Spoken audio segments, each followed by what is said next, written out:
বন্ধুরা, শুভ সকাল। আমি রূপা, আর আজ হচ্ছে 3 মে আর শুক্রবার। তো আজ একটা সুন্দর রোদ ঝলমলে দিনে তোমাদের সাথে আমি আমার ব্লগটা স্টার্ট করছি। আশা করছি তোমরা সকলে অনেক বেশি ভালো আছো, আমিও না বেশ ভালো আছি।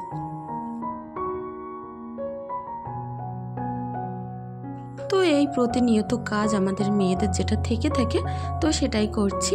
প্রথমে উঠেই বিছনা গোছানোটা, ঘুম থেকে উঠে আগে আমি সিমরান ইশাকে তুলে দিয়েছিলাম, দিয়ে তো সিমরান ওদিকে ব্রাশ করে পড়তে বসেছিল আমার এই খাটের ওই পাশটাই। তো তোমরা হয়তো দেখতে পাচ্ছ না, এই ঘরেই আছে। আর ঈশা তো ঈশার মতো মনের সুখে ঘুম থেকে উঠে খেলা করে বেড়াচ্ছে। আর ঈশাকে না ঘুম থেকে কখনোই ডাকতে হয় না, ও না ওর মতো ঘুম থেকে জেগে যায় অনেক তাড়াতাড়ি। আমি পাশে না দেখলেই কিন্তু ঘুম থেকে উঠে বসে থাকে। অনেক বাচ্চারা আছে যে মায়েরা পাশে না থাকলেও কিন্তু ঘুমায়, কিন্তু ঈশা একেবারে অন্যরকম। আমি পাশে যদি না থাকি তাহলে কিন্তু দেখেই উঠে চলে আসে। তো যাই হোক, ঘ্যান ঘ্যান করে না, পিছন পিছন ঘুরে আর খেলা করে। তো সকালবেলা দেখো আমি বিছনাটা গুছিয়ে টামচাগুলো জায়গার জিনিস জায়গায় রেখে দিলাম। তো খাটটা এখন বেশ সুন্দর লাগছে রোদ্দুর করে খাটের উপরে। তো গরমকালেও যদি খাটের উপরে রোদ্দুর পড়ে না, খারাপ লাগে না কিন্তু, কারণ সকালবেলা রোদ্দুরটা কিন্তু অতটাও বেশি জোর থাকে না।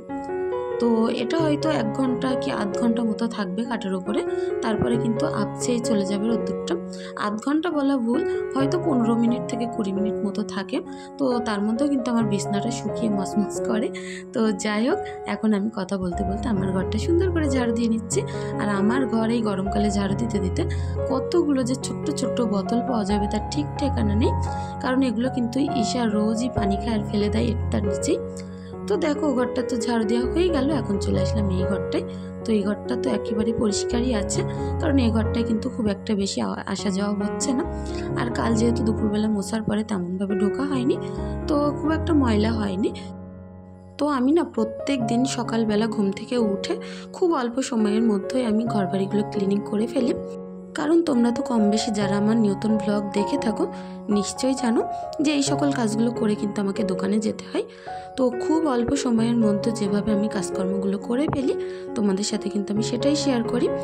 আর হয়তো দেখে বুঝতেও পারো যে আমি প্রত্যেক দিন রুটিন মাফিক ঘরবাড়ি গোছানো, ঝাড়ু দেওয়া, পরিষ্কার করা, জামা কাপড় ভাঁজ করা, বাচ্চাদেরকে খাওয়ানো আর দোকান দেখা, সবগুলো কাজ কিন্তু একা হাতেই করে থাকি।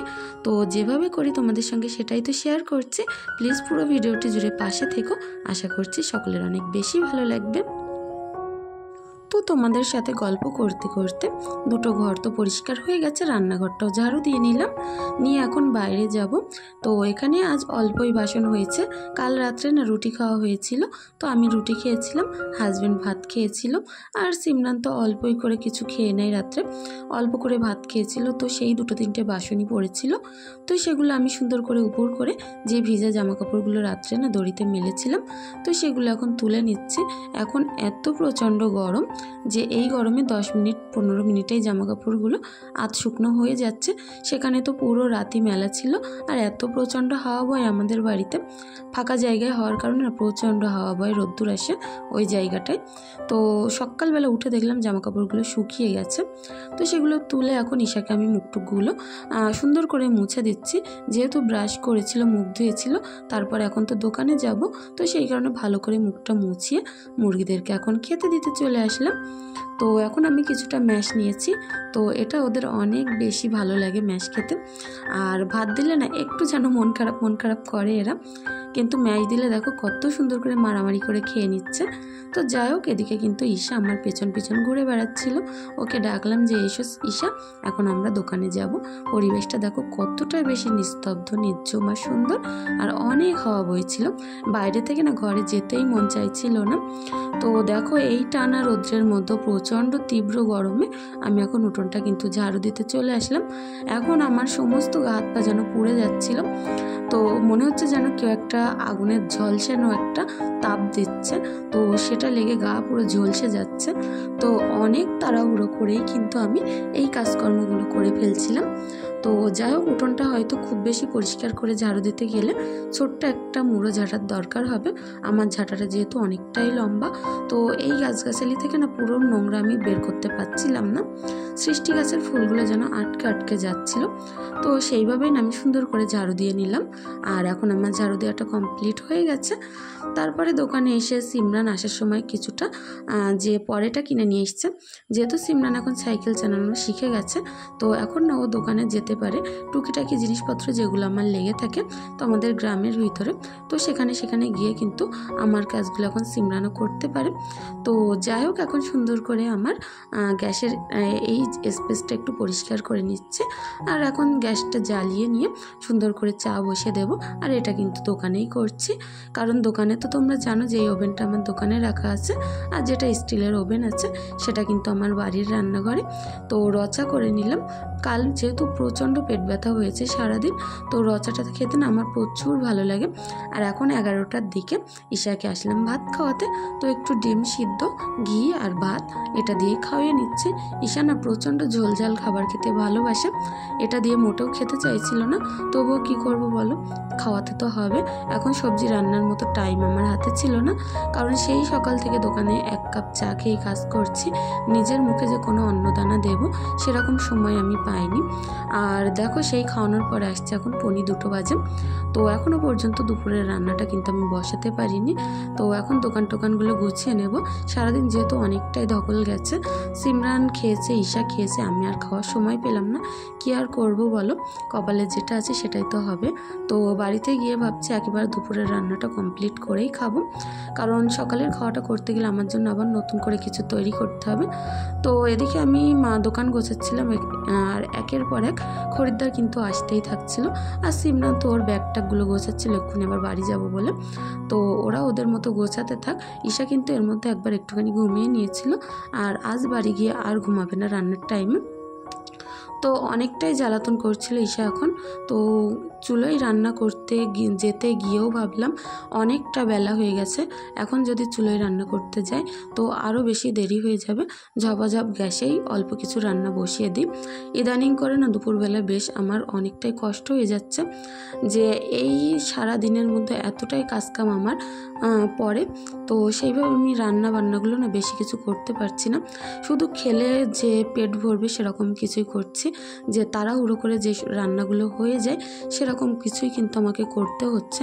কি করব বলো, হাতের কাছে কেউ যদি একজনের না কাজ করে দেওয়ার লোক থাকে, গোছানোর লোক না থাকে, একা হাতে আমি আর কতটা করব বলো। ছোট ছোট বাচ্চা কাচ্চাগুলোও তো আমাকেই সামলাতে হয়। হাজব্যান্ড তো বলতে পারো সারাদিন বাড়িতেই থাকে না। তো তার পাশাপাশি তো সিমরান স্কুলের পড়ানো আছে, তারপরে ওর টিউশনে নিয়ে যাওয়া আছে, দোকান দেখা আছে, আর এই সংসারের কাজকর্ম, মুরগি, সব কিছু মিলিয়েই না আমার দুপুরবেলার টাইমটা অনেকটাই কষ্ট হয়ে যাচ্ছে। তো তার কারণেই ভাবি দুপুরবেলা যে রান্নাটা অনেক তাড়াতাড়ি হয় তো সেই রান্নাটাই করব। বেশি কিছু ঝামেলা করতে গেলে আমার 2টোর ভাত আর 4টেও জুটবে না। তো এমনিতে তো 4টের সময় ভাত খাই। তো যাই হোক, এখন দেখো সুন্দর করে আলু সয়াবিনটা ভিজিয়েছি, আলু কেটেছি, আর এদিকে পেঁয়াজ আদা রসুনগুলো আমি সুন্দর করে টুকটুক করে কেটে নিচ্ছি। টুকটুক করে আর বলবো কি করে বলো, অনেকটাই তাড়াহুড়ো করে কাটতে হচ্ছিল। যখন সংসারের বোঝাটা মাথার উপরে থাকে, সময় অল্প থাকে, তখন কিন্তু আমাদের মেয়েদের জীবনে এই কাজগুলো না অনেক বেশি ভারী পড়ে, আর অনেকটা তাড়াহুড়ো করাও আমরা শিখে যাই। হয়তো বিয়ের আগে এই কাজগুলো আমরা 1 ঘন্টা থেকে 2 ঘন্টা লাগিয়ে ফেলতাম অল্প অল্প কাজে, কিন্তু এখন আমাদের পরিস্থিতিতে এমন একটা জায়গায় দাঁড় করিয়ে দিয়েছে যে সংসার জীবনটাই আসার পরে না আমরা সব কাজই চাই তাড়াহুড়ো করে করতে। যতটা তাড়াহুড়ো করে করতে পারবো ততটা একটু বিশ্রাম নিতে পারবো। তো সেইভাবেই কাজগুলো করছিলাম। এদিকে দেখো শিলনোড়াটা ধুয়ে নিচ্ছি, এটা তো আমার উনুন পাড়ে আছে। তো এখানে আমি শিলনোড়াটা ধুয়ে নিয়ে এখানে আমি বাটনাটা করে নেব। শিলনোড়ার বাটনা না খেতে অনেক ভালো লাগে সবজি। আর আমার এই শিলটা না যেমন উঁচু ঠিক তেমনই কিন্তু বড়, তো এতে বাটনা না অনেক তাড়াতাড়ি হয়ে যায়। ছোট্ট শিলে আমার যেন একটু বাটনা করতে অসুবিধা হয়, কিন্তু এই বড় শিলে যে এত ভালো লাগে বাটনা করতে সেটা আর কি বলবো। এটা না নতুন যখন কিনেছিলাম তো তখন না উদ্র ক্ষুদ্র ছিল, তো বাটনা করে করে এখন সুন্দর হয়ে গেছে। তো প্রেশার কুকারে রান্নাটা করব। বললাম না যে রান্না তাড়াহুড়ো করে হয় সেই রান্নাটাই করার চেষ্টা করি দুপুরে এসে এখন। তো প্রেশার কুকারে সয়াবিন আলু করলে হয়তো 1 ঘন্টাও লাগবে না আমার, তো তার কারণে না প্রেশার কুকারে এই রান্নাটা করছি। তো সাদা তেল দিয়ে আমি রান্নাটা করছি পুরোটাই, ডক্টর চয়েস রিফাইন তেল। তো এদিকে তেলটা আমি গরম করে নিয়ে তার মধ্যে পেঁয়াজ, তারপরে আদা রসুন বাটা দিয়ে একটু ভাজা ভাজা করে নিয়ে নুন, হলুদ, খুব সামান্য পরিমাণে লঙ্কার গুঁড়ো আর একটুখানি জিরের গুঁড়ো দিয়েছি। দিয়ে কিন্তু সয়াবিনগুলো তুলে দিচ্ছি, এখন ভেজানো ছিল যেহেতু।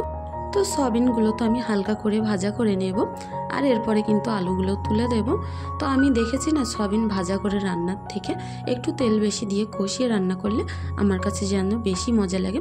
আর এই সবজিটা আজকে সত্যিই বলছি এতটা বেশি মজার হয়েছিল, অনেক বেশি টেস্ট হয়েছিল, মাংস রেখে খেতে হবে এরকম মনে হচ্ছিল। তো খিদে পেটে ছিল এক, তারপরে ছিল সবজিটা অনেক সুন্দর রান্না। তো সবজি আর বলি কী করে, সয়াবিন আলু তো অনেক টেস্টি, অনেক মজার হয়েছিল। দুপুরবেলা না আমাদের অনেকটাই সবজি ফুরিয়ে গেছিলো এই সয়াবিন আলুর সবজিটা। তো দেখো প্রেশার কুকারে কিন্তু আমি 2-3টে সিটি দিয়ে নিয়েছিলাম, আর যতক্ষণ সিটিগুলো উঠছে ততক্ষণ রান্নাঘরটা একটু গুছিয়ে ফেলি। আমাদের মেয়েদের না রান্নার টাইমে রান্নার জায়গাটা কিন্তু এরকম অগোছালো হয়েই যায়। যতই চেষ্টা করি পরিষ্কার পরিচ্ছন্ন করে জিনিসপত্রগুলো গুছিয়ে গুছিয়ে রান্না করব, কিন্তু একবার মশলার পাত্র, একবার পানির পাত্র, একবার কড়া, তো এই সকল জিনিসপত্র বারবার তুলতে নামাতে তখন না বেশ দেরি হয়ে যায়, আর জায়গাটাও না বেশ হুড়িয়ে যায়। তো সেটাও তো আমি এখন ক্লিনিং করে নিচ্ছি, প্রত্যেকটা জায়গা জিনিস জায়গায় রেখে গ্যাস ওভেনটাও একটু হালকা করে মুছে নিলাম। তো যাই হোক, এই জায়গাটা একটু তেলকালি পড়ে, তো রান্না হয় যেহেতু, আর এটা না পুরোটা কাচের বলে মুছতে অনেকটা বেশি সুবিধা হয় আমার। তো এখন আমি গ্যাস ওভেনটা মুছে পরিষ্কার করে নিয়ে তারপরে যাব বাইরের দিকে। কাল না এই 1 ব্যারেল পানি দিয়ে গেছিলো, যেহেতু আমার বাড়িতে বলি না কাজের লোক বলতে একমাত্র আমিই বলতে পারো বাড়ির কাজ করার দিক থেকে। তো ব্যারেলটা সেইভাবেই থেকে গেছে, পানি শেষ হয়ে গেছে, পানি খেতে পাচ্ছি না, কিন্তু ব্যারেলের পানি উপর করা হয়নি। তো সেটাও কষ্টসিষ্ট করে উপর করে নিলাম। আর রান্নাঘরে এসে দেখছি যে 3-4টে সিটি দেওয়ার পরে না অনেকটাই সিদ্ধ হয়ে গেছে। তো ঈশার জন্য একটুখানি সিদ্ধ করা সবজি তো আমি এখন তুলে নিলাম, সয়াবিন আলুটা দিয়ে এর মধ্যে একটু লঙ্কার গুঁড়ো বেশি করে এখন অ্যাড করে দেব, কারণ নিরামিষ সবজি না একটু যেন ঝাল ঝাল না হলে খেতে ভালো লাগে না, একেবারে যেন কেমন জানি লাগে। তো সেই কারণে একটু ঝাল ঝাল করে রান্না করব। ভাতটা টিপে দেখছিলাম একটু শক্ত আছে, তো ভাতটা ওদিকে থাক, আস্তে আস্তে হতে থাক, আমি এদিকে সুন্দর করে এখন কষিয়ে নেব।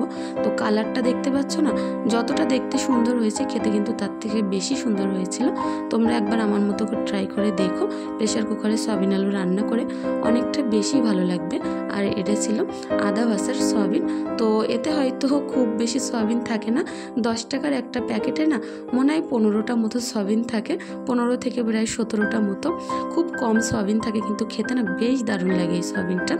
তো সেটা আমি এখন সুন্দর করে দেখো ঝোল দিয়ে এর মধ্যে গুঁড়ো মশলাগুলো দিয়ে দিলাম, জিরের গুঁড়ো, ধনিয়া গুঁড়ো, গরম মশলার গুঁড়ো, তো দিয়ে এগুলো আমি এখন সবজিটা নাড়িয়ে চাড়িয়ে নিয়ে একেবারে আস্তে করে দিয়ে তেল তেল উঠে গেলে এটা ঢাকা চাপা দিয়ে রাখলাম। এখন আসলাম স্নান করে নিয়ে, তো নিজেরও পিছনেও তো একটু সময় দিতে হবে বলো। গরমকালে না এত পরিমাণে মুখের যে স্কিনে অসুবিধা হচ্ছে সেটা কি বলবো, আমার না প্রচণ্ড যে মুখটুকগুলো শুকিয়ে যায় এই গরমের সময়, যে আমার এত পরিমাণে পাটাগুলো শুকিয়ে ফেটে যাচ্ছে সেটা আর কি বলবো।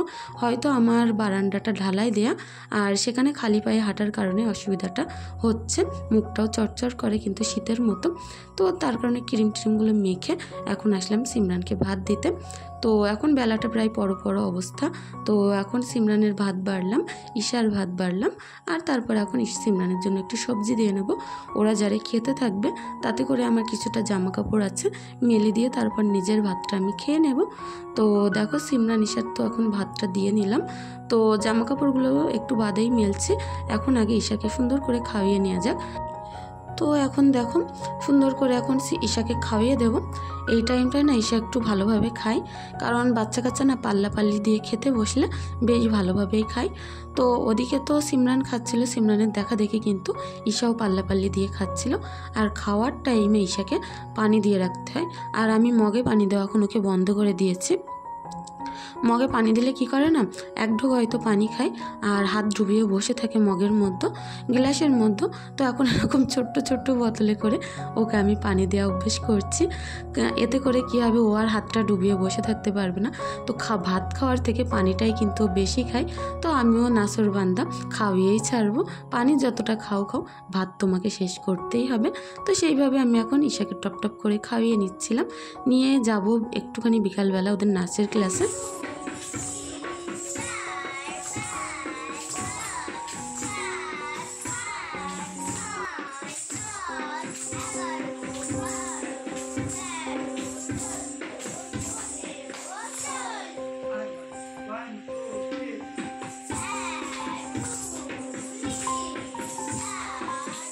তো এখানে তো ঈশা হয়তো পারছিল না, তবুও চেষ্টা করতে কিন্তু একেবারেই হার মানছিল না।